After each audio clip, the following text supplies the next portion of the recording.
Bonjour à toutes et à tous, je m'appelle Zoé Schwint, je suis actuellement étudiante à la maîtrise en droit des affaires à l'Université de Montréal et je suis récipiendaire de la bourse d'excellence de la chaire L.R. Wilson pour l'année 2024-2025, une bourse qui a pour objectif de valoriser les travaux en lien avec la normativité du numérique.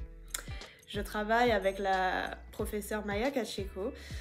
qui est membre du Centre de recherche en droit public ainsi que du Centre de droit des affaires et du commerce international et qui est également coordinatrice du partenariat de recherche Accès au droit et à la justice. Donc de manière générale, mes recherches portent sur les questions de régulation des réalités virtuelles et augmentées ainsi que sur les mondes virtuels qui sont également connus sous le nom de métaverse. Pour vous donner un petit peu de contexte, j'ai commencé à m'intéresser à ces technologies en 2021, en fait, lorsque le groupe Meta, anciennement Facebook, a annoncé non seulement son changement de nom, mais également leur volonté de se concentrer davantage sur la création d'un environnement virtuel immersif, à savoir le métaverse. Au moment en fait où j'ai vu les images qui ont été publiées, ça m'a vraiment donné l'impression d'être, de regarder un film de science-fiction. Voilà, il y avait cette impression que grâce à la réalité virtuelle et à la création de ces mondes immersifs, nous allions vraiment être amenés à partir d'un certain temps à passer une partie de nos journées, à réaliser un certain nombre de nos activités quotidiennes dans ces mondes virtuels qui finalement deviendraient un petit peu des répliques, voire des alternatives au monde physique. Cela a donc engendré énormément de questions chez moi, notamment sur la manière dont ces mondes allaient être encadrés, étant donné que, eh bien, si l'on décide d'y réaliser une partie de nos activités quotidiennes, eh bien, celles-ci devraient être encadrées. Alors aujourd'hui, bien que ce monde, enfin en tout cas que le métaverse soit en perte de popularité, les technologies de réalité virtuelle et augmentée, elles, continuent de se développer et se démocratisent de plus en plus, notamment dans des domaines autres que ceux des jeux vidéo et du divertissement.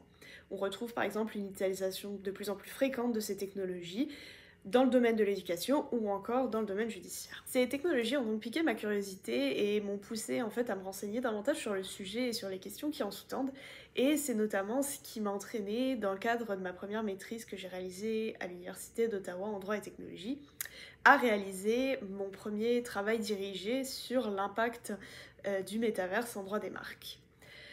Notamment, j'ai cherché à savoir si les dispositions actuelles protégeant le droit des marques allaient être suffisamment adaptées pour protéger ces marques dans les mondes virtuels tels que le métaverse, en particulier compte tenu des particularités de ceux-ci. Parce qu'il y a plusieurs particularités que l'on connaît au métaverse qui font qu'aujourd'hui il s'agit d'une technologie qui va par exemple bien plus loin que les plateformes actuelles, par exemple de shopping en ligne comme Amazon, et qui pose réellement la question de si le droit va être suffisamment adapté pour réguler ces mondes immersifs. Parmi les particularités qu'il existe, nous pouvons notamment mentionner l'ambition des entreprises qui créent ces mondes virtuels, qui est de flouter la frontière en fait entre le monde physique et le monde virtuel, qui pose pas mal de questions, mais il y a également la nature particulière des assets numériques que l'on retrouve sur ces plateformes, qui pour l'instant prennent beaucoup la forme de NFT, et il y a également l'incertitude, une certaine incertitude qui plane quant à la forme finale que vont prendre ces mondes virtuels, ainsi que sur l'étendue des activités qui sera possible d'y réaliser. Voilà, qui pose énormément de questions sur la manière dont le droit sera suffisamment adapté à réguler les activités qui s'y passeront. En conclusion de cette première étude, j'ai déduit que ce n'étaient pas forcément les concepts de droit en eux-mêmes qui n'étaient pas adaptés, mais que c'était vraiment dans la mise en œuvre, l'application de nos normes de droit, en tout cas pour le cas de la propriété intellectuelle, on va dire de manière générale, que voilà, c'est vraiment la mise en œuvre, la mise en application de ces normes qui peut poser des difficultés, comme par exemple lorsqu'on parle de preuves ou encore d'accès aux tribunaux, de par le fait que les juges n'auraient pas forcément les connaissances et les compétences suffisantes sur les spécificités de ces mondes virtuels pour traiter des affaires correctement. Donc avec cette constatation et en fait dans la continuité de ma recherche, j'ai voulu, en tout cas je désire à présent explorer les questions d'applicabilité d'autres domaines du droit et j'ai voulu notamment me concentrer sur le droit des affaires de manière un petit peu plus large. Cela est dû au fait que à mesure que le métaverse se développe,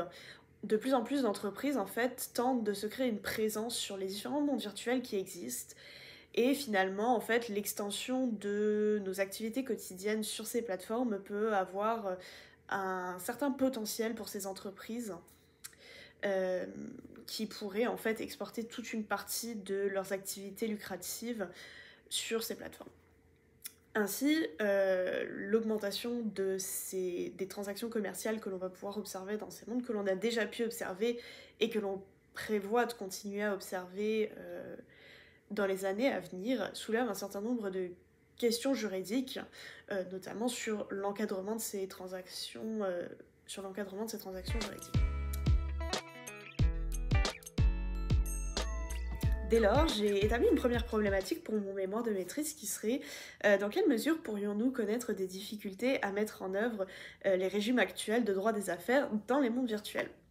Alors comme je l'ai expliqué précédemment, les mondes virtuels disposent de caractéristiques spécifiques qui peuvent entraîner des difficultés à la bonne application du droit. En fait, contrairement aux plateformes en ligne que nous utilisons au quotidien, comme par exemple Amazon ou tout site de commerce en ligne, la réalité virtuelle est en fait l'illustration du web 3.0. Ce nouveau web qui se caractérise en fait par cette dimension immersive et donc dont les considérations vont bien plus loin que celles des plateformes que nous connaissons actuellement. De plus, l'utilisation en fait, de technologies spécifiques dans ces mondes, telles que l'intelligence artificielle, la blockchain ou encore l'informatique quantique, auront des conséquences sur les activités qui seront... Alors, des conséquences non seulement sur les activités qui y seront menées, mais également sur la manière dont on pourra appliquer les dispositions juridiques de nos régimes actuels. Enfin, il s'agit également d'espaces qui ont été créés et qui sont détenus par des entreprises privées, ce qui a un impact en fait sur leur gouvernance et qui pourrait engendrer des considérations supplémentaires en matière d'application des dispositions législatives. Étant pour l'instant au début de mes recherches, je n'ai pas encore arrêté précisément les concepts juridiques que je vais étudier dans le cadre de mon mémoire. Toutefois, j'aimerais me concentrer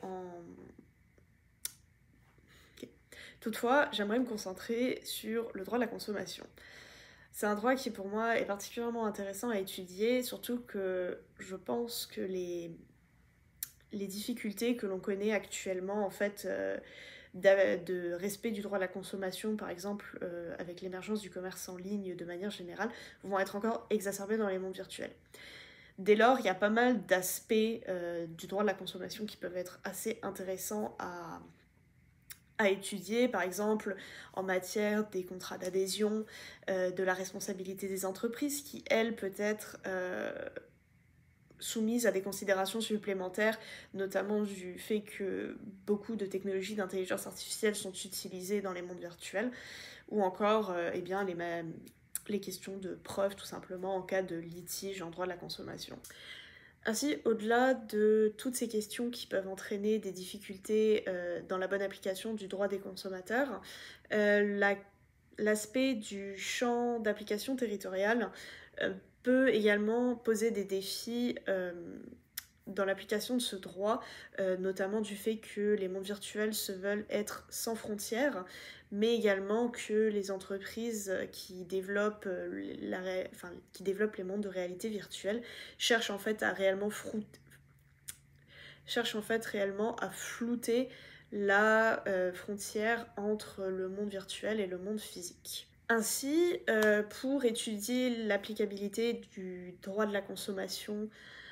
Dans les mondes virtuels, je compte prendre les dispositions qui a trait aux différents aspects que j'ai mentionnés précédemment dans différents régimes, donc à la fois en droit canadien, mais également sans doute en droit de l'Union européenne ou encore en droit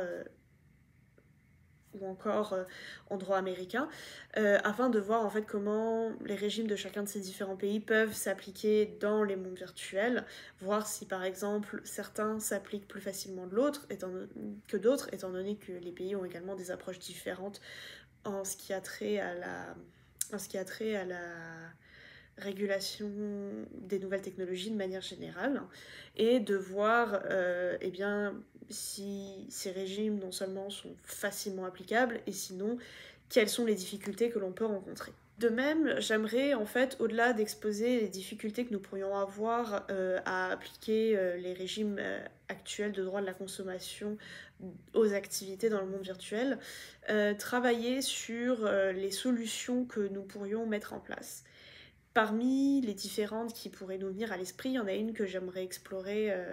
en particulier, qui est le pluralisme juridique et l'utilisation de plus en plus fréquente de normes alternatives qui ne sont pas d'origine étatique, que l'on retrouve aujourd'hui pas mal pour réguler les nouvelles technologies. C'est par exemple ce qu'on a observé en matière de nom de domaine avec l'ICANN. Et je pense que cela pourrait être intéressant pour pallier au manque de normes, par exemple spécifiques au monde virtuel, que nous pourrions connaître en droit de la consommation. Pour l'heure, dans le cadre du métaverse, il existe un organisme qui s'appelle le Metaverse Standard Forum, qui est un groupement de différentes entreprises qui ensemble établissent des standards techniques pour créer un métaverse qui est open source et en fait réussir les objectifs en matière d'interopérabilité. Et je pense que cela pourrait être par exemple intéressant d'utiliser un tel organisme pour également créer des normes en matière de bonne application du droit dans les mondes virtuels qui y sont créés. Donc voici ce sur quoi j'aimerais travailler dans le cadre de mon mémoire. C'est une recherche qui pour l'heure est encore à un stade assez préliminaire, mais je trouve qu'il s'agit vraiment de questions qui peuvent être très intéressantes à traiter, notamment du fait que eh bien,